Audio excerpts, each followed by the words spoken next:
दर्शी संत रामपाल जी महाराज के अमृत वचन। यदि इतनी लंबी उम्र भी हो जाएगी अक्सर पुरुष जितनी, तो भी अंत में तेरी मृत्यु होगी। क्यों? क्योंकि तुझे वो संत, वो सतगुरु नहीं मिले जो गीता अध्याय नंबर 4 के श्लोक 32 और 34 में कहा है। और वो तत्वदर्शी संत या तो परमात्मा थे या वो महापुरुष थे जिनको भगवान मिले, लेकिन उस समय ये ज्ञान डिक्लेयर नहीं करना था, सार्वजनिक नहीं करना था। आज ये दास भेजा परमात्मा बना के, ये याद रख लिए।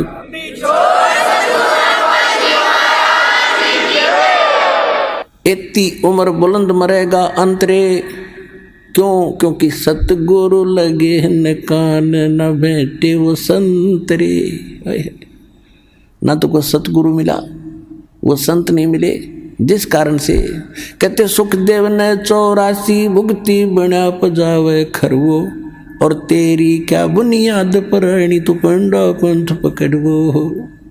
ऐसी साधना करके सुखदेव जैसे महर्षि ने गधा बनना पड़ा। एक बार अपनी हिस्ट्री बताते हैं सुखदेव जी। उसको दिव्य दृष्टि प्राप्त हुई और डिस्कशन चल रही थी, उसमें एकदम झटका लगा उसको सब ऋषियों के बीच में उसने अपनी आत्मकथा बताई कि एक समय मैं गधे की योनि भोग रहा था और कुम्हार ने खूब काम लिया पुजावे के ऊपर, और जब मैं अंधा हो गया मुझे छोड़ दिया। कर्म अनुसार अंग भंग होते हैं और यहाँ दोनों कर्म भोगने पड़ते हैं जब तक परमात्मा कबीर जी की भक्ति हम नहीं करते हैं। परमात्मा कबीर जी की भक्ति इस दास से प्राप्त होने के बाद आपके पूर्व के सारे पाप कर्मों पर क्रॉस लगा देगा, खत्म कर देगा, भगवान नष्ट कर देगा। जब ही सतनाम हृदय धरो बहो पाप को नाश, हृदय से चिंगारी अग्नि की पड़े पुराने घास। 1000 टन घास पड़ा हो अड़ंगा और उसमें एक माचिस की सीख लगा दे, सारे ने फूंक कर राख बना देगी और चलेगी तेज हवा, कहीं की कहीं जाकर पड़ेगी, ग्राउंड साफ हो जाएगा।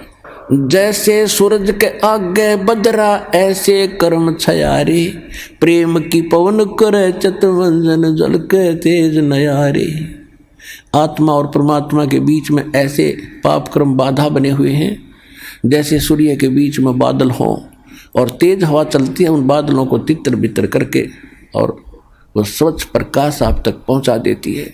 ऐसे बताते हैं कि जैसे सूरज के आगे बदरा ऐसे कर्म छयारे, और प्रेम की पवन और करे चितमंजन फिर झलके तेज नयारे। यानी ये सतनाम का जाप करें, आत्मा में प्यार जागेगा, आंसू आने लगेंगे, आपके टप पड़ा करेंगे। मालिक की चर्चा जरा सी शुरू होती, अभी तो हमारे अंदर वो अड़े पड़े हैं पाप कर्म, हमें अंदर से वो उस स्थिति में आने नहीं देते आत्मा को। और जब ये आत्मा उस स्थिति में आवेगी तो कहते प्रेम की पवन, और फिर करे चितमंजन, मालिक का शुक्र करे, याद रखे दाता ने, फिर झलके तेज नयारी, न्यारी रोशनी होगी, आत्मा भगवान की तरफ बढ़ेगी। तो क्या बताते हैं कि सुखदेव ने 84 भुगती बना पजावे खरवो, और तेरी क्या बुनियाद प्राणी तू पेंडा पंथ पकड़वो। अब वो बता रहा सुखदेव कि मैं गधा बन गया, छोड़ दिया मेरे मालिक, नंदा हो गया, चलता चलता जा रहा था, पगडंडी का आइडिया लगा कर आगे को जंगल में चला गया। आगे नाला था थोड़ा सा 2-2.5 फुट का, उसमें आम व्यक्ति कदू कद आता था, वो तो जंप लगा जाता वहाँ से। मुझे दिखाई नहीं दिया, मैंने अगले पैर फंसने लगे, मैंने जंप लगानी चाहिए, बीच में फंस गया, आगे मुंह टिक गया, पीछे बैक लग गई और पैर लटके भाई के। कहते 1 हफ्ता 10 दिन तड़प के भूख से प्यास से मरा, ऐसे ऐसे कष्ट उठाए। अब क्या बताते हैं सुखदेव ने 84 भुगती 84 लाख योनियों में कष्ट उठाए, और बिना पजावे खर माने गधा वो, और तेरी क्या बुनियाद प्राणी। तो ये छोटे मोटे व्रत करता फिर इन पर घूम रहा है इधर उधर, इनसे कोई लाभ नहीं होगा। ये तो ऐसे महर्षियों की दुर्गति। और तो पेंडा पंथ पकड़, वो पेड़ा वो मार्ग, वो यथार्थ भक्ति मार्ग पकड़ दो। तत्वदर्शी संत बताते हैं उस ज्ञान को ग्रहण कर, उस भक्ति को कर, तब तेरा छुटकारा हो। अब परमात्मा से ज्ञान प्राप्त करके आदरणीय गरीबदास साहिब जी क्या कह रहे हैं, मन तू चल रे सुख के सागर, जो शब्द सिंधु रत्नागर। अब सुख सागर किसे कहते हैं? शंखो लहर मेहर की उपज, कहर नहीं जा कोई, दास गरीब अचल अविनाशी, सुख का सागर सोई। शंखो लहर मेहर की उपजे, जैसे मेरे दास के साथ तो बहुत बार ऐसी घटनाएं हुई है। कभी पहले भी नाम लेने के बाद तो बहुत ज़्यादा होता है। अकेले बैठे हो, चिंतन मालिक का चल रहा हो, ऐसी स्थिति आ जाती है चाहे किसी ने हमें कितनी पीड़ा दे रखी है, कितना दुखी कर रखा है, तो उसके प्रति भी द्वेष नहीं आता। ऐसी सब अपनों सा दिखाई देता है, कोशिश करके भी नहीं होता, और वो होती है थोड़ी सी देर की। उसके बाद 100 कोशिश कर लेते हैं उस तरह स्थिति में आने की, नहीं आ पाते हैं। तो वह मेहर की लहर थी, उसके जाने के बाद कहर की लहर शुरू होगी। उसने ऐसे क्यों कर दिया, उसे वो ऐसे क्यों बोला, वो करना है, वो रह गया, वो नुकसान हो गया, उसने वो ऐसे चलेंगे, वो करेंगे, ये कहर की लहर टूटी होगी शुरू। तो कहते हैं वह शंखों लहर मेहर की उपजे, वह ऐसा भाव रहेगा और कहर नहीं जा कोई दुख नहीं, कोई कष्ट नहीं। और दास गरीब अचल अविनाशी, सुख का सागर सोई। अब क्या कहते हैं? मन तू चल रहे सुख के सागर, जहाँ शब्द सिंधु रत्नागर। रत्नागार, आगार मन डिपो खान, वह सुख की खान है। सतलोक यानी जिसमें कि उस चीज का अभाव नहीं। कोयले की खान है, कोयला निकालने जा अंत नहीं आता। कहते वो आगार है, डिपो है सुख का, सुख सागर। रत्न आगार, आगार माने रत्न यानी सुख रूपी रत्नों का भंडार है वो। फिर क्या बताते हैं? कोटि जन्म तन भर मत हो गए, और कुछ नहीं हाथ लग्या रे। कुकर सुकर खरबा बोरे, कौआ हंस बगारे। कोटि जन्म तू राजा की न मिटी न मन की आशा, और भिक्षुक होके दर दर घूमया, ये मिला ना निर्गुण रासा। आप ऐसे भी साधक रहे हो, घर त्याग दिया प्रेरणा पाके, जंगल में बैठ के गांव से भिक्षा मांग लाए, सूखी रोटी जैसी मिली उनको 2-2 3-3 दिन वृक्ष का बांध देते थे पहले ऋषि मुनि, और सूख जाती थी, फिर उनको पानी में भिगो भिगो के 2-2 दिन खाते थे कि रोजाना कौन जावा टाइम वेस्ट कर रहे। कैसे ऐसे कहते हैं, ऐसे कठिन तप साधना भी तूने की जिसके कारण आप इंद्र की पदवी भी प्राप्त कर ली, स्वर्ग का राजा बने, पृथ्वी के राजा बन गए। आप ब्रह्मा विष्णु महेश की भी पदवी प्राप्त आपने कर ली, लेकिन आपका यो जन्म मरण नहीं मिटा, यो कष्ट नहीं मिटा इस सत्य साधना के ना मिलने से। कहते इंद्र कुबेर ईश की पदवी, और ब्रह्मा वरुण धर्मराया और विष्णुनाथ के लोक को जाकर तो फिर भी वापस आया। अब देखो, हम तो एक छोटे से क्षेत्र के कोई चेयरमैन बन जाए, सरपंच बन जाता है, बस उस समय काख पीटे बिना ज्ञान के, और चेयरमैन बन जाता कहना है कि एमएलए एमपी बन जाओ, पता नहीं क्या बन गया। तो इस प्रकार परमात्मा कहते हैं तो पूरे स्वर्ग के राजा इंद्र, वो तो स्वर्ग में तो वैसे जीव आम आदमी जाना चाहता रहा कि वहाँ तो गुणा सुख से एक सिंपल मैन को भी, तो उसकी तुलना में वहाँ के इंद्र को, वहाँ के राजा को, सुरपति देवताओं के राजा को कितना सुख होगा, उसकी थोड़ी सी झलक बताते हैं कि आप यहाँ कितनी कितनी कठिन साधना करके फिर भी भटक रहे हो, कुछ भी हाथ नहीं लगा। क्या बताते हैं कि आगे गए ना वापस आए, और रहते भी सब जा, और बिन साहेब की बंदगी कहीं ठोर ठिकाना ना। अब जैसे मनुष्य जीवन में है हम, या मृत्यु होगी, कर्मानुसार हम हो सकता है स्वर्ग में भी चले जाएं, कुछ पुण्य हो गए तो पुण्य में भी, वहाँ स्वर्ग में मृत्यु होगी, चलो पुण्य खत्म हुए, नरक में। अब नरक का समय भी निर्धारित होता है, वो पूरा होता है, चलो गधा बनो, गधे का भी निर्धारित है, मरो फिर चलो कुत्ता बनो, और फिर कभी मनुष्य बनो तो मनुष्य बनो, और फिर मरो फिर चलो। या चलो चलो मिटेगी अब इस दास से दीक्षा लेकर।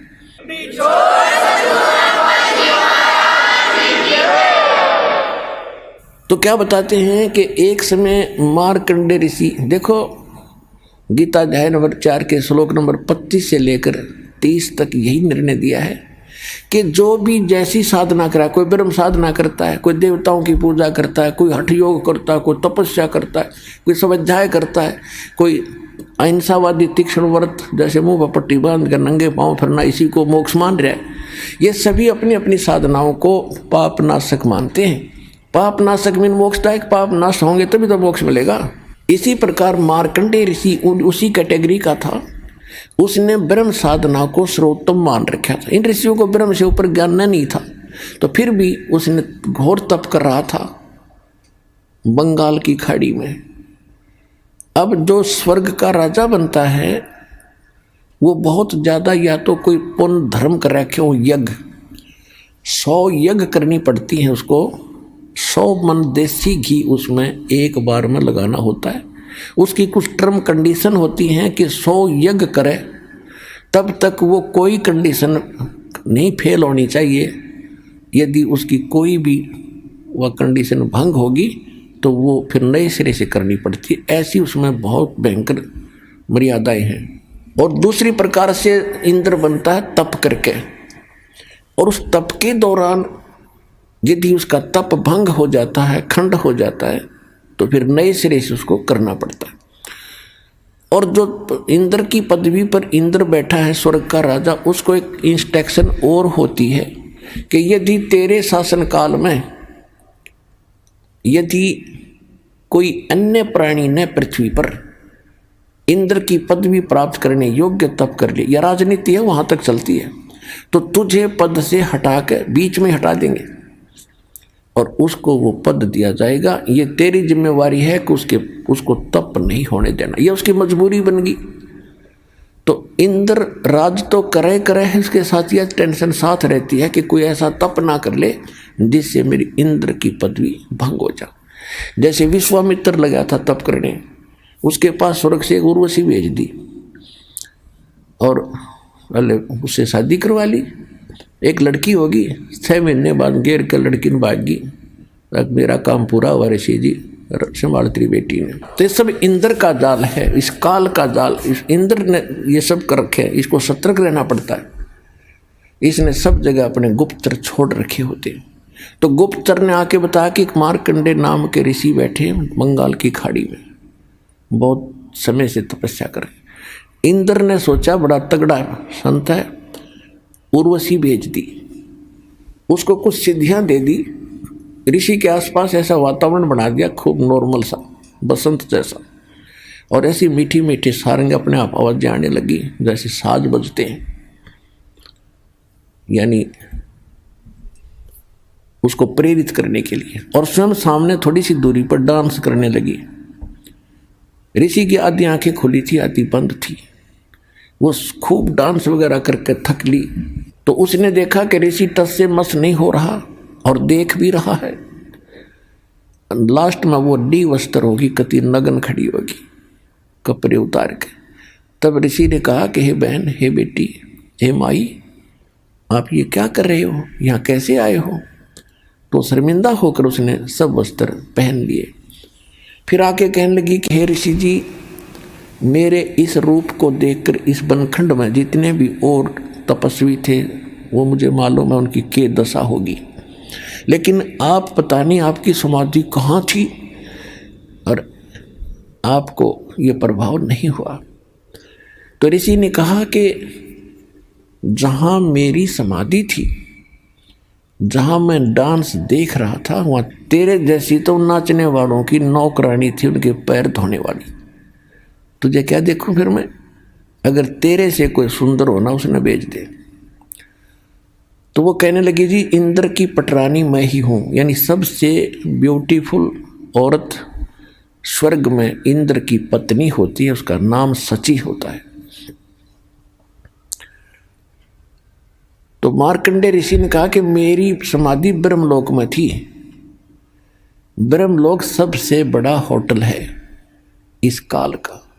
प्रत्येक, जैसे एक तो कॉमन होटल है स्वर्ग नरक को तो कोई जाओ उसमें, एक विष्णु के लोक में विष्णु का पुजारी जाता, वहाँ एक रेस्टोरेंट है, वहाँ ये बकवाद है और स्वर्ग क्या है। तो ये सबसे ज़्यादा कॉस्टली और सबसे ज़्यादा बकवाद उस ब्रह्मलोक में है।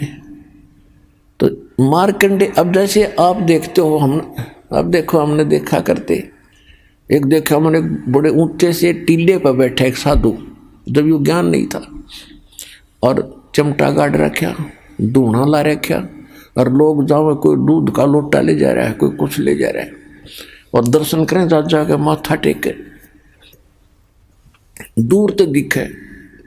अब उसके बारे में इस सूक्ष्म वेद में बताया गरीबदास साहिब जी ने कि डिम्ब करें, डिम्ब माने पाखंड ढोंग करें, और डूंगर चढ़ें, डूंगर माने ऊंचे स्थान पर बैठेंगे ये, ताकि दूर तो सब न दिखूं मैं कुछ कर रहा हूं, और अंतर झीनी झूल जग जाने ये बंदगी करे, ये बोवें सूल बबूल, ये तो खोटे खोदे थे, इनको ज्ञान ही नहीं था। तप करें, तप से अगले जन्म में राजा बने, राजा ने खोटे कर्म करे, अगले जन्म में नरक। तपेश्वरी सो राजेश्वरी, राजेश्वरी सो नरकेश्वरी, तप से राज राज मद मानव, सूक्ष्म वेद में लिखा है। और जन्म तीसरे फिर शुक्र स्वान। तो मार्कंडेय ऋषि तप कर रहा था, तो ये ब्रह्मलोक में इसकी समाधि चली। अब देखो आप कहीं बैठे हो, कहीं पर भी बैठे हो, 10-20 मिनट में मन ऐसी प्रेरणा करेगा, चलो वहाँ चलते हैं, वहाँ बैठते हैं, बैठने की चेष्टा करोगे तो भी ना बैठने दे। और आप चले जाते हो, सिनेमा देखने जाते थे पहले, अब तो नहीं जाएंगे हम, तो 3 घंटे का न्यों नहीं पता लग गया कितनी देर में गई, क्योंकि नई नई बकवास देखने मन को चाहिए, तो ये बैठा रहेगा। तो ये क्या करते हैं कि इनका कोई कमल खुल जाता है साधना से, ऑटोमेटिक, कोई पिछले संस्कार से। पहले भक्ति युक्त लोग थे, बहुत थे, अब ना खुलता किसी का, तो वो पुराने संस्कारों से वो खुल जाता था। तो उसमें वो क्या देखते हैं, जैसे टेलीविज़न ऑन हो गया आपका, कोई चैनल चाल पड़ा, तो उसमें वो कार्यक्रम रिले तो कहीं और से हो रहा, देख रहे हो टेलीविज़न में। तो ऐसे जो ब्रह्मलोक में डांस हो रहा था, उस ऋषि ने वहाँ दिखा था, वो सामने, वो खुल कर सामने रिफ्लेक्ट हो जाता, जैसे डिस्प्ले पर आ जाता है। तो वो डांस देखा था, हम सोचा तपस्या कर रहा है, ना मन टेकन दे इन्हें। तो ऐसी थी इनकी तपस्या, मूर्ख बना, आप भी बन रहे थे, हम इनके पीछे लगे रहे, बड़े सिद्ध पुरुष हैं। इसलिए जब उसने इस औरत से भी सुंदर औरतें वहाँ दिख रही थी, टारगेट इसका वहीं जाने का था कि इस नाम के जाप से साधना से वहाँ जाऊँगा, फिर इनको वहाँ मिलेंगी मुझे। और ये नाम भगत क्या करते, इनका टारगेट क्या था। तो ये भगवान की रोशनी से आपको दाना दाना समझ में आओगा इसका, पूरे अध्यात्म मार्ग का, सब कर्मों का, सब अध्यात्म ज्ञान का। अब मार्कंडेय ऋषि कहने लगा तेरे से कोई सुंदर हो उसको भेज। तो कहने लगी मैं इंद्र की पटरानी मैं ही हूँ।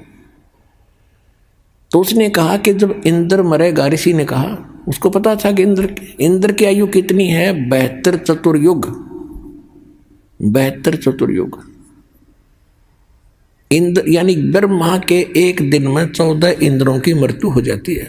ब्रह्मा जी के 1008 वर्ष की पूरा एक दिन होता है, वैसे लमसम इसको 1000 वर्ष मान लेते हैं। जैसे 365 से 1/4 दिन का अपना वर्ष होता है, इसको हम 365 का मान ले हैं। तो इस प्रकार 72 चतुर्युग तक वो इंद्र का राजा रहेगा, स्वर्ग का राजा इंद्र बना रहेगा। और मार्कंडेय ऋषि को पता था कि इसकी मृत्यु होगी, इतना इनको ज्ञान था। तो इसने कहा, उस औरत से कहा, उस उर्वशी से कहा ऋषि ने कि इंद्र मरेगा तो तू क्या करेगी, तो भी तो मरेगी, तो भी मरेगी। कहने लगी मैं 14 इंद्रों को वरूंगी। अब हिसाब लाइयो पुण्यात्मा, ये 2.5 घंटे सुबह 2.5 घंटे शाम बैठ के अटपट करके सोचो मोक्ष प्राप्ति कर लेंगे। मंत्र ये है नहीं जो मूल मंत्र दास के पास है। तो कहने का भाव यह कि इतनी तपस्या, इतने पुण्य किए थे उस पुण्यात्मा ने, जो इंद्र की पटरानी बनी हुई है, उसकी कितनी 1000 चतुर्युग की आयु थी उसकी, 1008 चतुर्युग की। क्योंकि कह रही है कि इंद्र मर जाएगा, मैं न्यों की न्यों रहूँगी, नेक्स्ट इंद्र वहाँ आएगा तपस्या करके, वो मेरा पति होगा। यानी मैं तो स्वर्ग की रानी पटरानी बनी रहूंगी इतने समय तक, इंद्र मरते रहेंगे। तो मार्कंडेय ऋषि ने कहा कि वो 14 इंद्र भी मरेंगे, और फिर तू क्या करेगी कि जितने इंद्र मैं वरूंगी वह तो गधे बनेंगे मृतलोक में, और फिर बाद में मैं गधी बनूंगी। तो मार्कंडेय ऋषि बोला फिर मुझे वहाँ क्यों ले जा रही थी कि मैं अपनी इज्जत रखने के लिए, यदि मैं हार कर जाऊंगी तो मैंने दुआगन करेंगे, मुझे दंड देंगे, मजाक करेंगे, मेरी बेइज्जती करेंगे, तू हार का आएगी। मार्कंडेय ऋषि बोला तू आज भी गधी 14 खत्म करेगी, और मरने के बाद तू स्वीकार कर रही है कि मैं गधी बनूंगी, वो गधे बनेंगे। सारी भी इज्जत की ठेकेदारी बन रही है अपनी इज्जत रखने के लिए। तो यह सब की बुद्धि भ्रष्ट हो रही है पुण्यात्माओं। अब इतने में इंद्र आ जाता है और आके कहा कि हे बंद निवाज,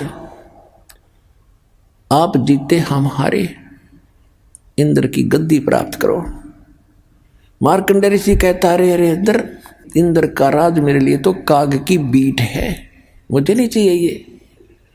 आजा तुझे इंद्र ऐसी विधि बताता हूं कि आप ब्रह्मलोक में चले जाओगे, वह हजारों युगों तक और मौज करोगे, बहुत लंबा समय है। अब इंद्र क्या कहता है कि महाराज जी फिर देखेंगे, तो मौज करने दे। पुण्यात्माओं सबकी बुद्धि पर पत्थर पड़ गए।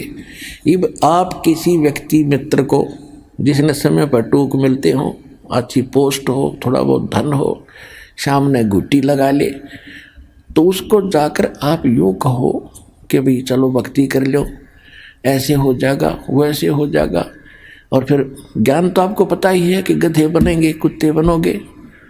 तो कहता फिर देखेंगे तो मौज करने दे। फिर के देखा गधा बने पास तो कुम्हार देखेगा, कर्म मारेगा, लठ तेरा 2.5 मन का बोरा धरेगा। देखना अब देख मूर्ख, ज्ञान सुन समझ और छोड़ बुराई ले, नाम भक्ति कर भगवान की। अब देखना है, फिर क्या देखेगा। तो ये इंद्र का बीमारी, वो राज ना छूटे, गुट्टी ना छूटे, वो ठाठ ना छूटे, लोग जी फिर देखेंगे। अब कुछ दिनों के बाद इंद्र फिर आया। मार्कंडेय ऋषि एक चींटियों के कीड़नाल को देख रहा था। चींटियां कोई दूर जा रही थी, कोई दूर जा रही थी, वहां बैठा था काफी समय से। इंद्र का फिर टेंशन होगी, ये कौन ऋषि बैठा है, फिर तपस्या पर बैठ गया। तो उसने तुरंत आकर देखा ये तो मार्कंडेय ऋषि है। मार्कंडेय ऋषि से पूछा महाराज क्या देख रहे हो चींटियों में। मार्कंडेय ऋषि बोला कि मैं ये देख रहा हूं कि इन चींटियों में कितनी चींटियां कितने बार इंद्र की पदवी प्राप्त कर चुकी हैं। कि चींटियां और इंद्र की पदवी, हाँ जी। तो क्या देखा आपने कि इस इतने लाखों की संख्या में एक चींटी ऐसी है जो केवल एक बार इंद्र की पदवी पर रही है। क्योंकि सबके पिछले संस्कार कोड और डोमेन के अंदर लिखे हुए हैं, सबके अंतःकरण में जमा है।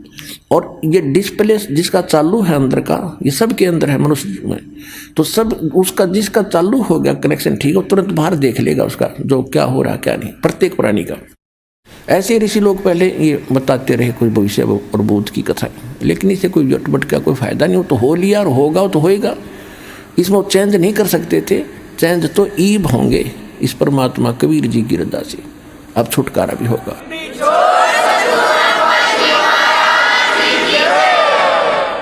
तो इंद्र का पसीने आगे कि एक बार ये सब चींटियां भी इंद्र रही हैं, कई बार, एक की बात छोड़, और फिर भी बुद्धि में आई। तो पुण्यात्माओं ये खेल समझना। अब क्या बताते हैं कि इंद्र कुबेर ईश की पदवी ब्रह्मा वरुण धर्मराया, विष्णुनाथ के पुर को जाके तू फिर भी वापस आया। असंग जन्म तन मरत्या होगे, जीवित क्यों ना मरे रे। 12 मध्य महल मठ बोरे, बहुर न दे धरे रे। ओए होए, कहते हैं असंग जन्म हो गए तो आपने मर्तों को अब जीवित मर कर देख एक बार। अब जीवित कैसे मरना है। एक तो ऐसे मरना है कि हमने संसार की रीस नहीं करनी, कोई ज़्यादा फंड कर रहा करने दे, नाच गावे ब्याह विवाह शादी में करने दे। ये तो बालक करते हैं ऐसे जिनको ज्ञान नहीं। जैसे एक समय नानक साहिब जी मायूस बैठे थे, ऐसे ही कोई भक्त प्रथम बार गया, दूसरी बार गया, देखा कि साधु संत फकीर अरे इतने मायूस क्यों हैं, क्यों दुखी दुखी से नजर आ रहे हैं, तो सुख, इनको तो टेंशन होनी ही नहीं चाहिए। तो उसने पूछा कि महाराज मैंने कई बार देखा है आप खुश नजर नहीं आते। तो नानक साहिब जी ने कहा कि भाई किस चीज़ पर खुशी हो, एक पल में ना जाने यहाँ क्या बिजली गिर जा। कहते ना जाने काल की कर डारे और किस विध ढल जा पास आवे, और जिन्हां ते सिर ते मौत खुड़क दी उन्होंने केड़ा हासा। हमने तो भाई तुझे दिखा है ना जाने आके बिजली गिर जाएगी। जैसे उदाहरण के लिए अब जीत मरने के ऊपर बात चल रही है कि हम ब्याह करते हैं, बकवाद करते हैं, डीजे बजाते हैं, फंड करते हैं, नाचते और गाते हैं। एक लड़का ऐसे ही पहले दिन तो खूब नाचे गाए, अगले दिन बारात जा रही थी, दुल्हे वाली गाड़ी टकरा गई, एक्सीडेंट हो गया। दुल्हे समेत रिलेटिव जो खास बैठे आ रहे हैं दुल्हे के साथ में, कोई भाई का बेटे, कोई बहन का बेटे हो, या कोई पति यानी कोई और विशेष, 8 के 8 मर गए इंक्लूडिंग वो दुल्हा। पहले दिन तो नाच रहे थे, कूद रहे थे, और फिर बाल पाड़ रहे, वो परिवार टक्कर मार रहे, हाहाकार मच गया। अब बजा लो डीजे। तो यहाँ संत बताते हैं अगर भक्त बनना है तो भक्तों की तरह चलना होगा, बकवाद नहीं चलेगी, ना भक्ति बनेगी, भगवान रुष्ट रहेगा आपसे। कहते ना जाने काल की गर्दारे किस विध ढल जा पास आवे, और जिनाते सिरते मौत खुड़क दी उन्होंने केड़ा हास आवे। तो इन ब्याह शादी में बकवाद नहीं करनी जब भगत बनना चाहते हो तो। और सिंपल ब्याह करना, कति सिंपल। वचन से बेटा बेटी पराई होती है। जैसे ब्रह्मा विष्णु महेश का विवाह किया था दुर्गा ने, देवी पुराण में पढ़ के देखियो। दुर्गा थी, 3 लड़कियां थी, 3 पुत्र थे। बड़ी का नाम सावित्री, ब्रह्मा से ब्याह दी, विवाह कर दिया, जा बेटा अपना घर बसा। दूसरी का नाम लक्ष्मी था, विष्णु जी से ब्याह दी कि तेरी पत्नी तू इसका पति जाओ, विवाह अपना घर बसाओ। ऐसे पार्वती शंकर का ब्याह दी फर्स्ट टाइम, और जा बेटा घर बसा। हो गया ब्याह। ना को बाती था, ना बराती था, ना डीजे बाजा, ना को हलवाई कढ़ाई चढ़ाई। तो भाई ब्याह करना ढंग से करो, कुछ रीसवा भी कर लो। ये बाद में शिव जी की बरात का डर फंड करें ना शिव जी ना कुछ और, या अब भी फंड करेंगे। तो इस तरह की जो बकवादे हैं ये बिना ज्ञान के हम करते रहे, ये त्यागनी पड़ेगी। तो इस प्रकार हमने अपने इन सभी परंपराओं को कम करके और सिंपल वे से विवाह करेंगे। तो इससे हमारा 80% वजन टेंशन घटेगी। हम बेटी को दुश्मन मान बैठे इन परंपराओं के को बढ़ा के। हम ऐसे अबोध बालक हैं, जैसे जेठ की धूप में जून के महीने में बच्चा घर से निकल जाता है नंगे पैरों, छोटा सा बालक है, ठुमुक ठुमुक करके, और बाहर जाता है तो रेत में पैर जलते हैं और रोता है, फिर बैठ जाता है, पड़ जाता, पड़ कर फिर चूतड़ भी जले। पहले तो पैर जले थे, ये फिर और दूना रो रहा है। तो हम आज ऐसे बालक हैं, गलती करते हैं एक और कर लेते हैं, वो दूना दुख हो रहे। तो हमने इनसे बचना है, इन परंपराओं में नहीं फंसना है, तभी हम भक्ति कर सकेंगे। हम यात्री हैं, हम सफ़र कर रहे हैं अपने भक्ति पर, और यात्री ज़्यादा वजन लेकर नहीं चल सकता। जब सारे घर ने ठा के चले तो किसा समझदार होगा वो। तो आप जी ने ये परंपराओं की गठड़ी अब रख देनी है, सिंपल वे से विवाह करें। ठीक है, जैसा आपको गुजारा दिया है मकान बना लो, लेकिन उससे काम नहीं लगे रहे ना एक और बना लो, एक प्लाट और ले लूँ, और कल मृत्यु हो जाएगी, फिर उस प्लाट में कुत्ता बन कर बैठेगा पूछते साफ करके। तो यह अकल साथ रखियो भगवान वाली। अब प्रसंग चल रहा है कि असंग जन्म तो न मरता हो गए, जीवित क्यों ना मरे रे। तो अब अपनी कुछ मनोकामनाओं पर अंकुश लाना पड़ेगा। इच्छाओं को कम करना पड़ेगा। और इच्छा कम होंगी इस ज्ञान से, कहने से नहीं होती है। ये तो ज्ञान खड़ा दिखाई देगा आपको जब बकवादों में मन चल लेगा कि ना भाई नहीं नहीं, ये आदेश नहीं है और ये यूजलेस है। सारा समय इस समय खो दिया। और सन 1983 की बात है, 84-83 की। एक बैंक मैनेजर ने रोहतक के अंदर सेक्टर 1 में एक कोठी बनाई, उसमें 3.5 लाख रुपये लगे। आज तो वह मेरे ख्याल में 35 लाख में भी ना बने, और कुछ बैंक से लोन ना ले जैसे भी। और उसका मुहूर्त करे था, उस दिन एतवार का दिन था। सामान लेने के लिए वो निकला था स्कूटर उठा के। उस दिन जिस दिन उसकी मुहूर्त शुरू हो रही थी, उसके पुजारी आ रहे थे पूजा करनी है। इधर पूजा होती है, उधर शराब स्वरूप तैयार रहती है कि एक बार पूजा वाले फारग हों फिर गुट्टी छुट्टी लावांगे। ऐसी पूजाएं थी हमारी। स्कूटर उठा करके कोई सामान लेने गया था पूजा का या कोई अन्य आवश्यक वस्तु। आगे जाके टू व्हीलर स्कूटर तो स्कूटर टकरा गया, पड़ते कनपटी लगी फुटपाथ पे, वहीं पैर पसार गया भाई। अब उसको ठीक कौन रहेगा? आपकी तो कूतरू बन कर घूम रहा होगा। तो कहने का भाव ये है कि जो ये घटनाएं घट रही हैं और भगवान क्या बता रहे हैं, ईब आपके लिए एक दृष्टि बनेगी न्यारी। तो इस नज़र को देखकर फिर आगे चलना सफर में। अब क्या बता रहे हैं परमात्मा कि असंग जन्म न मरत्या होगे, जीवित क्यों ना मरे रे। और 12 मद महल मठ बोरे बहुर ना दे धरे रे। जीवित एक तो ये मरना है, संसार की चोचले देख के हमने उधर नहीं देखना ना चलना, तो हम जीवित मर गए। जो भगवान दे रहा है, परमात्मा ने यहाँ तक कह रखा है कि लुखी सुखी खा के ठंडा पानी पी और देख पर आई चौपड़ी मत ललचावे जी। जय तू चावे चौपड़ी तो बहुत करेगा पाप। भगवान ने जो तुझे दे दिया है उसको संतोष के साथ ग्रहण कर। यदि इसे हटकर कुछ करेगा तो पाप पकड़ के प्राप्त कर सकता है, और ये पाप हमारे दुश्मन है, हम क्यों करेंगे। और फिर क्या कहते हैं कि जीवित मरना दूसरी टाइप ये है, जैसे आप सत्संग में नहीं आते हो। किस लिए नहीं आते हो? क्योंकि काम खराब हो जाएगा, कोई जरूरी कार्य है और वो उसमें दिक्कत आ जाएगी। अपने आत्मा एक व्यक्ति रात्रि में नाइट सर्विस पर जा रहा था और उसने जल्दी थी कि वापस आऊँगा, और वापस आकर ये काम मेरे अधूरे हैं, इनको पूरे करूँगा। इसलिए रात को भी अपने उसमें काम में ही यूज लिया कि वो काम कराऊँ, फिर ये ज़रूरी काम दिन में करूँगा। और रास्ते में नाइट सर्विस एक्सीडेंट होगी, वो वहीं मर गया। वो रह गए धीरे रहे आवश्यक काम जिसके लिए रातों नहीं पड़ा था।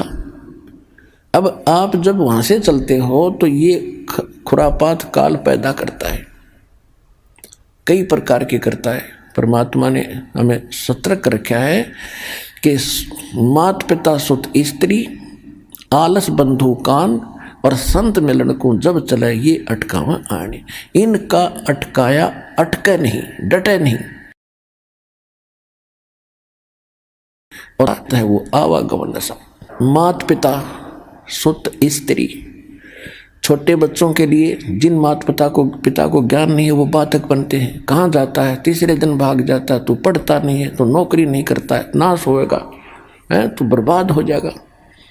और जिनके माता पिता को ज्ञान है वो बच्चे बाप बन जाए, फिर कहाँ जाओगे? बूढ़े हो रहे हो कि तो गिर जाओगे, चोट लग जाएगी, क्या रखा है? वो तो नास्तिक है, वो सब उठपट बताता है। अब माता पिता को ज्ञान हो गया और बच्चों के वश हो गया, किराए में मांग करना, फिर भी जैसे तैसे वो आता है, उनका अटके नहीं। अब किसी की स्त्री बाधक बनती है, ज़्यादातर बहनें बाधक बनती थी, पहले ज्ञान नहीं था। अब तुम्हारी बहनें बल्कि आगे आ रही हैं, ज्ञान से पता होता है। तो उनको डर रहता था, जो कहीं जाता है ज्ञान की बातें सुनता, कहीं छोड़ कर भाग ना जा, बाबा ना बढ़ जा और तू उजड़ जा। इसलिए वो स्त्री बहुत बाधा करती थी। अब बहनों को ज्ञान है, ये आगे को आती हैं, तो पति को ज्ञान नहीं है तो वो बाधक बन जाता है। क्या नहीं जागी वहाँ पर, क्या रखा है वहाँ पर, तीसरे दिन भाग जाती है, ये है। या फिर आलस है, फिर देखेंगे इब का नहीं चलती सत्संग, अगले हम चल लेंगे। एक बार हमने सत्संग रखा था, स्टार्ट किए थे, दूसरा ही सत्संग था, खुले सत्संग शुरू किए जब 5-5 दिन के 7-7 दिन के। एक कोई कर्मचारी था भगत, तो उसने अर्जी लगाई कि छुट्टी मिल जाए भगवान, सत्संग में जाऊंगा। छुट्टी मिल गई, छुट्टी मिल गई तो ने सोचा कल चलूंगा, छुट्टी मेरी सत्संग के लिए है, ने सोचा कल देखेंगे, आज तो थोड़ा रेस्ट कर लूँ। अगले दिन फिर बोला दूसरे दिन कि श्याम सिंह ने देखेंगे। श्याम सिंह एक रिश्तेदार आ गया, बहन का पति, और उसने लेनी थी भैंस। वो बोला चल मेरा भैंस दिला के ला। अब उसने ना नहीं कर सकता, तो पहले तो गांव में दिखाई, कोई पसंद नहीं आई, फिर दूसरे गांव में, फिर तीसरे गांव, यानी 7वें दिन बिना भैंस लिए दोनों वापस आ गए। इतना सत्संग पूरा हो लिया। तो जब उसने वो ज्ञान सुना, जब ने बोला जी आलस मार गया मैंने, कहते आलस कर लिया, तो फिर देखूंगा, तड़को देखूंगा, परसों देखूंगा। तो और शाम ने भी नींद नहीं थी, कल देखूंगा, ये सोच रहा था। जब लेट से हो गया, इतना मुँह आ गया, और 7 दिन धक्के खाता फिरा, कि गोबर में पड़ा, कि कहीं किसी का सोया, कभी रोटी मिली ना मिली, पैदल चले। वो 7 दिन मेरे बिरान माटी में गए, 6 दिन। अरे कान पकड़ दिया, सीधा आया करूंगा, ले छुट्टी मिलते बा क्या करूंगा।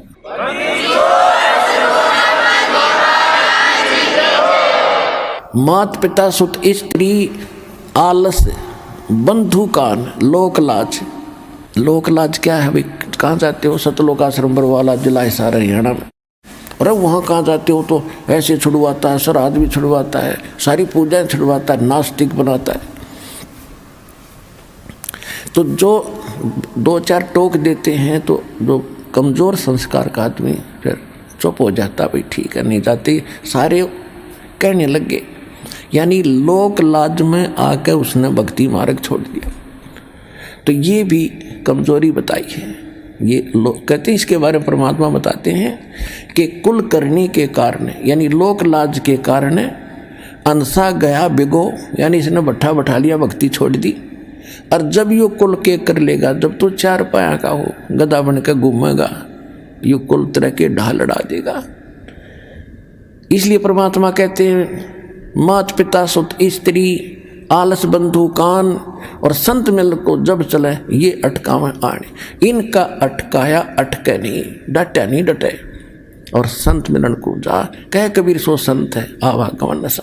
अब जैसे, और दूसरा ये जीवित मरना है कि आप ये सोच लो, जब सत्संग का समय निकट आवे, फाइनल फैसला कर ले।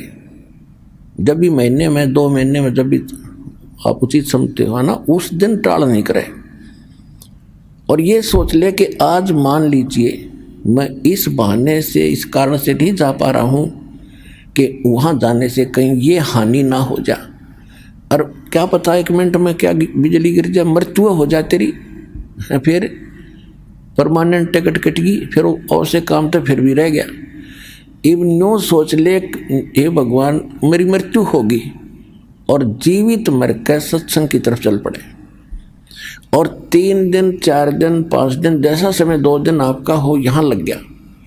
इब 3-4 दिन में कुछ काम खराब हो भी गा तो फिर जाके संभाल लेंगे। और जब परमानेंट टिकट कट जाएगी, जब क्या कर लेगा, तो फिर भी होना ही होना है। और परमात्मा के चरणों में आने के बाद बच्चों काम बिगड़ा नहीं करते, ये तो दूने बढ़ा करें। या बहुत भक्त ऐसे प्रमाण देते आकर के कि मैं चलना चाहता था, खूब कोशिश कर रहा था, पैसे नहीं थे, और अचानक एक ऐसा स्थान पर जहाँ कदे पैसे सपने में भी नहीं रखे, उसको वैसे उठाकर देखा, डायरी में 500 का नोट मिला। तो काम यो बिगड़न देगा आपके, जब काम बनाने वाला मिल गया आपको।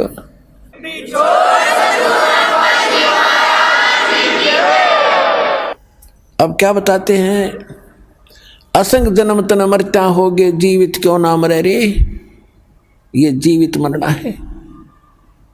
और 12 दरमद मैल मठ बोरे, बहुर ना दे धरे रे।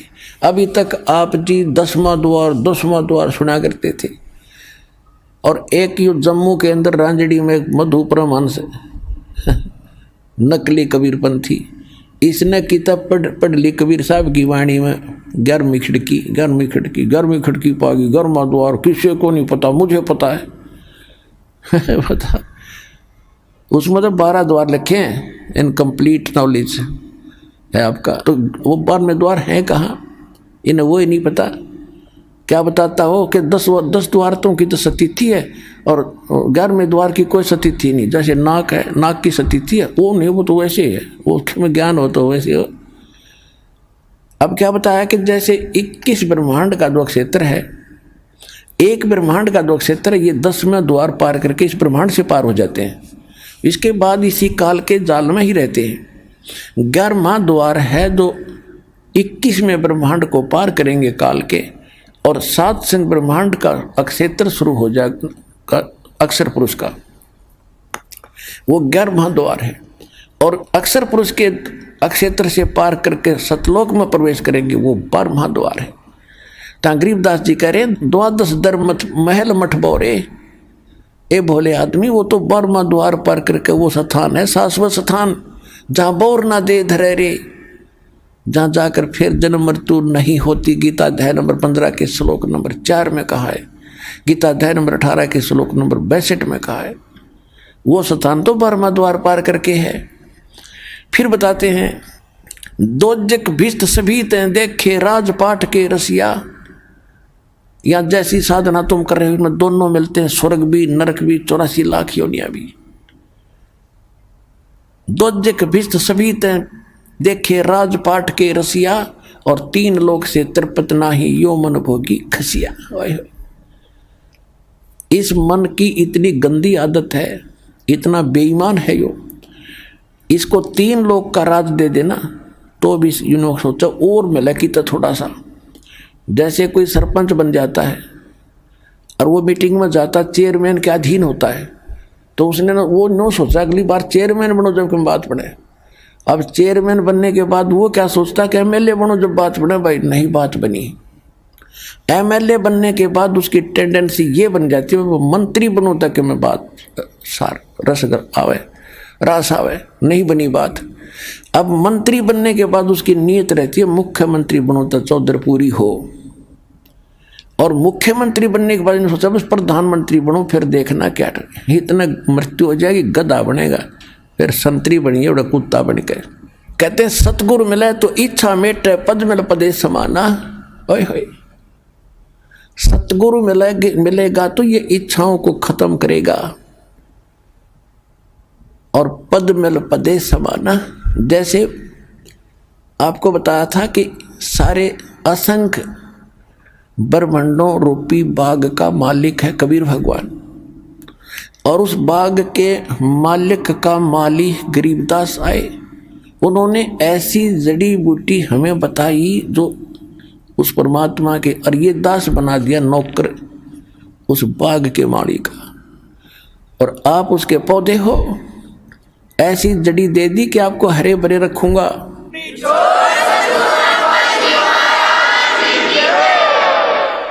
आप हरे भरे रहोगे तो मुद्दास की नौकरी ठीक बनी रहेगी। अब जैसे बाग में माली का नौकर क्या देखता है, उसको इंस्ट्रक्शन होती है माली की तरफ से कि ऐसे पेड़ बाहर फैलता है, उसको साइडों से काट दे ताकि फले फूले सीधा चले। तो आपके अंदर जो बेमतलब की इच्छाएं हैं इस ज्ञान से ऐसे काट दी जाएंगी, नहीं सीधे चलो, बकवास छोड़ दो। सतगुरु मिले तो इच्छा मिटे, पद मिल पदे समाना, और चल हंसा उस लोक पठाऊं जो आदि अमर स्थान। ओए होए, आदि अमर शाश्वतम स्थान है कि सतगुरु मिलेंगे तो ये सब इच्छाएं खत्म करेगा। सबसे पहला काम ये होगा। और फिर पद मिल पदे समाना, यहाँ देखो ये सुख संवेद है, ये तत्व ज्ञान है, इसके गजब के गुण रहस्य जो कैसे समझ सकते हैं अज्ञानी। पद, यहाँ पद मिल पदे समाना, पद इसके 2 पद हैं और 2 अर्थ हैं। एक तो पद्धति होती है, पद्धति way of worship, method of worship, उसको पद बोलते हैं, पद्धति। एक है गीता अध्याय नंबर 15 के श्लोक नंबर 4 में कहा है कि तत्वदर्शी संत की प्राप्ति के उपरांत परमेश्वर के उस परम पद की खोज करनी चाहिए, जहां जाने के बाद साधक लौटकर फिर कभी संसार में जन्म मृत्यु नहीं आती, वो पद। तो यहाँ इस अमरवाणी का ये अर्थ बनता है कि सतगुरु मिले तो इच्छा मेटे, पद मिल पदे समाना। यह पद माने पद्धति, भक्ति की श्रेष्ठ विधि। तू पेंडा पंथ पकड़, वो मार्ग जो मिल जाएगा, सही भक्ति पद मिलेगा आपको, पद्धति, तो उससे वो पद मिलेगा, उस पद में समा जाओगे, जहाँ उसमें पहुँच जाओगे, जहाँ जाने के बाद फिर कोई कष्ट नहीं, सुख सागर प्राप्त होगा, फिर मृत्यु नहीं, दोबारा नहीं आना पड़ता।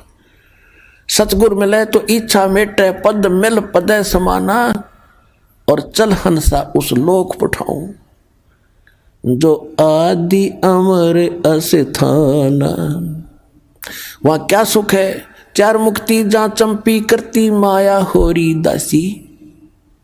अब हम चार मुक्ति सुना करते थे, वो चार मुक्ति स्वर्ग में होगी, महास्वर्ग में होगी, वहां खत्म हुआ, वो समय पूरा हुआ, फिर नरक में वो कहाँ गई मुक्ति, खत्म हुई, वो तो उनका समय निर्धारित है। और कहते वहां सदा तेरे चरणों में पड़े रहेंगे, वो सुख। चार मुक्ति जहाँ चंपी करती माया होरी दासी, दास गरीब अब पद पर से, वो मिले राम अविनाशी। ओए होए होए,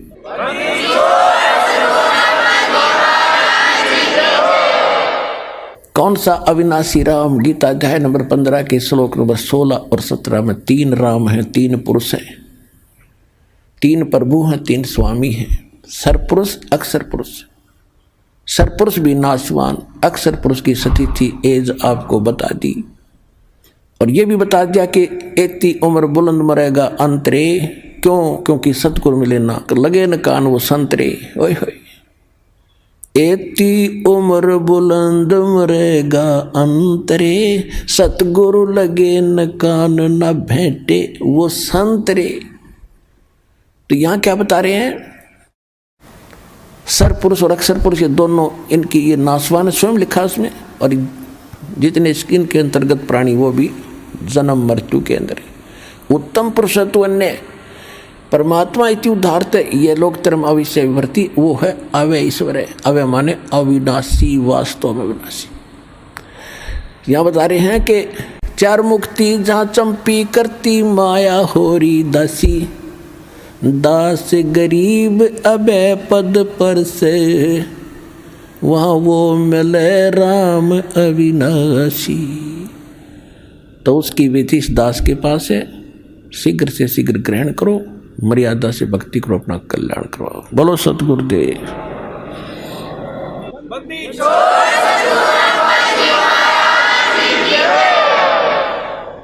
परम पिता परमात्मा पूर्ण ब्रह्म सारी सृष्टि के रचनहार कबीर देव कबीर परमेश्वर जी की असीम रजा से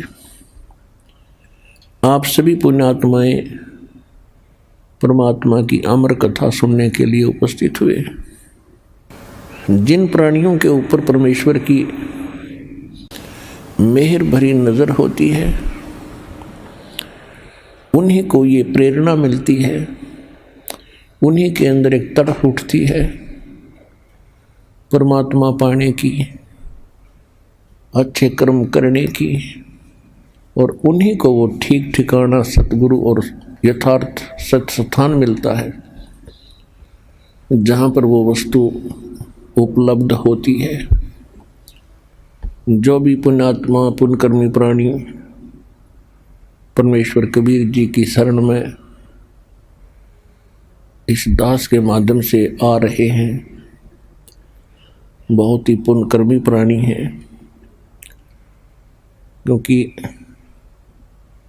डॉक्टर को ज्ञान होता है कि ये यहाँ आ गया है तो इसका ट्रीटमेंट ठीक होगा, इसका जीवन बच जाएगा। क्योंकि कुछ ऐसे हॉस्पिटल होते हैं, उन्हीं में उन विशेष डिसीज की ट्रीटमेंट क्योर होता है। आइए अब हम उन श्रद्धालुओं के अनुभव जानते हैं जो जगत गुरु तत्वदर्शी संत रामपाल जी महाराज जी से दीक्षा प्राप्त कर चुके हैं तथा उनके द्वारा बताए गए भक्ति मार्ग पर चल रहे हैं। नमस्कार सर। नमस्कार सर। सर क्या नाम है आपका? मेरा नाम धनीराम दास है। 15 साल से रेगुलर भोपाल में रह रहा हूँ, टेलर का काम करता हूँ। सर संत रामपाल जी महाराज की शरण में आने से पहले आप क्या भक्ति साधनाएं करते थे? मैं भक्ति पहले देवी देवताओं की करता था और स्टार्टिंग में पहले मैंने एक गुरु बनाए थे जो उनका नाम मौनी महाराज है। वो कुरवासे के रहने वाले हैं, कुरवासी में उनका स्थान है। और इसके बाद में उनसे मेरे अंतरात्मा शांत नहीं हुई। फिर इसके बाद में 1999 में आसाराम जी महाराज को गुरु बनाया। 3-4 साल उनकी भक्ति जो उनने मुझे बताई, मैंने उसी हिसाब से उनकी भक्ति करी। लेकिन जो मुझे आत्मलाभ मिलना चाहिए, जो मैं चाहता था, वो मुझे नहीं मिला है। लाभ तो हुए, लेकिन जो लाभ चाहिए था आत्मा के लिए शांति का, वो नहीं मिला। फिर इसके बाद तीसरे गुरु मैंने कुमार स्वामी जी को, उनसे मैंने वृंदावन में दीक्षा ली। तो 1.5 साल तक मैंने उनकी भक्ति की, उनने जो बताई वो भी मैंने की। इसके बाद मधु परमहंस जी के सत्संग में भी गया मैं, वहाँ का भी मैंने अनुभव किया। फिर इसके बाद में मैं सत्संग सुनने का मुझे बहुत शौक़ था, बहुत अति शौक़ था। सत्संग ही सुनता था और टीवी पे। तो सत्संग देखते देखते अचानक क्या हुआ कि सत्संग 2011 में संत रामपाल जी महाराज का सत्संग आ रहा था टीवी पर। तो मैंने देखा इनने जो बताया भक्ति मर्यादा ऐसी है, ऐसा है, ये तीनों देव भगवान नहीं है, ये देवता हैं, और प्रमाण सहित ये बताया। तो मेरे तो मतलब आत्मा गदगद हो गई। फिर मैं कम से कम 1.5 साल तक नाम नहीं ले पाए। 2011 से 2012 भी पूरा निकल गया। मेरी रात दिन नींद मतलब उड़ गई। मैंने रात दिन यही सोचता रहा था कि संत रामपाल जी महाराज के कैसे मैं जाऊंगा। मैंने तो दिल्ली भी नहीं देखी, लेकिन मैं आगे कैसे जा सकता हूँ। अब मैं इसी चिंता में मतलब दुबला भी होने लगा, मेरा शरीर बहुत दुबला होता गया। फिर संत रामपाल जी महाराज से 18 अक्टूबर 2013 में नाम दीक्षा ली। सर हमने सुना है कि संत रामपाल जी महाराज से नाम दीक्षा लेने के बाद श्रद्धालुओं को बहुत सारे लाभ प्राप्त होते हैं, चाहे वो आर्थिक हो, शारीरिक हो, मानसिक हो या आध्यात्मिक हो। तो क्या सर संत रामपाल जी महाराज से नाम दीक्षा लेने के बाद आपको भी कोई लाभ प्राप्त हुए? बिल्कुल सर, लाभ हुआ ना। पहला लाभ तो मुझे ये हुआ कि जो इन रामपाल जी महाराज ने, संत रामपाल जी महाराज ने जो ज्ञान दिया, तो उस ज्ञान से शंकाएं जो थीं वो सब मिटती चली गईं। और इसके बारे में फिर जो मुझे लाभ हुआ, तो मेरी पत्नी जो है, इनका बीपी या जो भी होता हो, सिर में इतना दर्द होता था कि इनको मैं 2 किलोमीटर भी या 4 किलोमीटर लेके जाता था कहीं भी, तो ये वापस जब लाता था तो इनको उल्टी तक होने लगती थी, इतना सिर दर्द होता था। 2000 से 2012 तक रहा इनको। संत रामपाल जी महाराज से सर जब तक जुड़े नहीं, तब तक इनको वो सिर दर्द होता रहा था। इसके बाद में फिर इनका जब सिर दर्द ठीक हुआ, फिर आप कहीं भी ले जाओ इनको, 1000 किलोमीटर भी ले जाओ, 1500 भी ले जाओ, तो इनको कुछ नहीं होता। फिर इसके बाद में क्या हुआ कि जो मेरी पत्नी है, एक बार ये गांधीनगर में भजिया बना रही थी, वहाँ शादी थी, तो भजिया बना रही थी, तो अचानक चेयर पर बैठी बैठी बना रही थी। अचानक वो चेहरे जब लुढ़क गई, खोलता हुआ तेल इनके ऊपर से यहाँ से पूरा साया पूरा भीग गया। साया भीगने के बाद भी इनकी साड़ी जो है ना, साड़ी तक मतलब पिलक गई थी अग्नि से, इतना गर्म तेल था। तो इनका एक छींटा भी नहीं आया, शरीर पर बिल्कुल कुछ भी नहीं हुआ इनको। और जो देखने वाले थे वो बोलने लगे कि वो तो जल गई, मतलब घबरा गए जो देखने वाले थे वहाँ। तो ये 1 मिनट में, 1 सेकंड में खड़ी हो गई और मतलब बोलने लगी, मुझे कुछ नहीं हुआ, आप घबराओ मत, कुछ नहीं हुआ। संत रामपाल जी की कृपा से वो मेरी पत्नी जो बिल्कुल बच गई, बार बार बच गई। अब इसके बाद में क्या हुआ कि मेरा एक जो बच्चा है बड़ा वाला, उसको मतलब कई महीना से 2-4 महीना हो गए थे, उसको कहीं धंधा पानी कुछ नहीं मिल रहा था। फिर हमारे मन में आया कि अब आश्रम जाना पड़ेगा संत रामपाल जी के, और वहाँ जाकर अर्जी लगाएंगे तभी मतलब कुछ हो सकता है। तो हम तो जाते ही रहते थे वैसे, महीने 2 महीने में, 3 महीने में। तो मेरी पत्नी भी साथ में थी, हम दोनों गए वहाँ। और वहाँ जा कर के हमने जैसे दंडवत किया, वो मन ही मन में प्रार्थना की कि हमारे बच्चा 2-3 महीने से फिर रहा है, उसको धंधा पानी नहीं हो रहा है। तो जैसे ही संत रामपाल जी के शरण में प्रार्थना करके हम वहाँ बैठे, तो 1.5 घंटे के बाद बच्चे का फ़ोन आ गया। तो सर जब फ़ोन आया तो बच्चा मुझसे बोलता है कि पापा मुझे जहाँ पर मैं पहले नौकरी करता था वहीं फिर से मुझे उस सेठ ने बुला लिया है। तो मैंने धन्य किया है संत रामपाल जी महाराज, आपकी कृपा से आने से ही मैंने जैसे दंडवत किया वो करके बैठा, वो तुरंत आपने सुन ली परमात्मा। तो संत रामपाल जी की बहुत बड़ी ये कृपा हुई उसकी, आज भी वो वहीं नौकरी कर रहा है मेरा बच्चा। अच्छा, इसके बाद फिर क्या हुआ कि अब जब से नाम लिया है कोई हमारे घर में बीमार भी नहीं होता, हम सब बढ़िया रहते हैं। और मम्मी पापा हमारे जो थे, फिर मैंने उनको भी बोला कि पापा मम्मी आप भी नाम ले लो, मतलब नाम लेने से क्या होता है कि 70-80 साल की आपकी उम्र हो गई हैं, गुरुजी जो बताते हैं संत रामपाल जी महाराज, उस हिसाब से मुझे ज्ञान हो गया था। तो मैं उनको बोलने लगा कि आप नाम ले लो तो मतलब आपका कल्याण हो जाएगा। तो पापा तो नाम लेने के लिए तैयार हो गए, तो पापा ने नाम ले लिया, पापा आ गए हमारे साथ में, तो पापा को हमने नाम दिला दिया। आज वो हमारे पापा स्वस्थ हो करके आज भी, जो कि अब कोई भी उनको देखकर ये कह सकता है कि ये मतलब 2 साल में 4 साल में जाने वाले थे ऊपर। संत रामपाल जी महाराज की कृपा से पापा आज भी जो भक्ति करते हैं जो उनको दी है, तो आज वो बिल्कुल स्वस्थ हैं। संत रामपाल जी महाराज से दीक्षा लेने से पहले हम मतलब जो ये है कि मैं ही अकेला कमाता था और परेशानी थी, मतलब ऐसे ज़्यादा मतलब कुछ नहीं रहता था, उतना ही करते थे उतना ही खाते थे। अब आज जब संत रामपाल जी महाराज से नाम लिया, इसके बाद में अब धीरे धीरे स्थिति ऐसी हो गई कि अब हम बहुत बढ़िया अच्छे तरीके से हम धंधा पानी सब कुछ बढ़िया चल रहा है। आज की स्थिति बिल्कुल ठीक है, वो बढ़िया रह रहे हैं। मेरा बच्चा जो है मोबाइल का काम करता है, तो मोबाइल का काम करता है तो वो उसका जाना आना प्रतिदिन बीमा कुंज में रहता है, तो बाइक से चलता है वो। तो एक दिन क्या हुआ, तो बाइक से ऐसे ही चल रहा था, तो SR2 जो लाल बस रहती है वो बीच रोड पे फंस गया अचानक। कैसे ही वो घबरा करके उसने जब सामने बस देखी तो घबरा के उसने दोनों हाथ छोड़ दिए। जब दोनों हाथ छोड़ दिए वो घबरा गया कि अब तो मैं चला गया, मैं बच नहीं सकता, मतलब तो घबरा गया। तो क्या हुआ कि पता नहीं चला उसको कि बस कब निकल गई और एक साइड में गाड़ी पड़ी, एक साइड में वो पड़ा, और ना तो गाड़ी का कुछ हुआ ना उसके कोई खरोंच नहीं आई। संत रामपाल जी महाराज की इतनी कृपा। तो वो बच्चा भी आज कहता है कि मैं बच कैसे गया। हम जानते हैं कि संत रामपाल जी की ही कृपा है ये, उनका बार बार मैं धन्यवाद करता हूँ कि उनकी ही कृपा से वो बच्चा बचा है, और उनकी कृपा से मेरी पत्नी उस गर्म तेल से जो बच गई उसको कुछ भी नहीं हुआ, और उनकी ही कृपा से संत रामपाल जी महाराज की कृपा से ही आज मेरे बच्चे की नौकरी आज भी लगा हुआ है। तो हमारा सब कुछ ठीक चल रहा है। सर, संत रामपाल जी महाराज से नाम दीक्षा लेने के बाद आपको बहुत सारे लाभ प्राप्त हुए, तो जो श्रद्धालु आज आपको देख रहे हैं आप उन्हें क्या संदेश देना चाहेंगे? उनके लिए यही कहना चाहूँगा कि मैंने भी उनकी भक्ति की है इन संतों की, लेकिन वो पूर्ण लाभ नहीं हो सकता जो संत रामपाल जी महाराज से हो सकता है। जो संत रामपाल जी महाराज जो ज्ञान देते हैं, जो भक्ति बताते हैं, जो मंत्र दीक्षा देते हैं, उस हिसाब से पूर्ण संतुष्टि आत्मा को मिलती है जो मिलना चाहिए। जो आत्मा चाहती है वो ही शांति आत्मा को मिलती है, वरना इन गुरुओं से नहीं मिल सकती। धन्यवाद सर। धन्यवाद सर।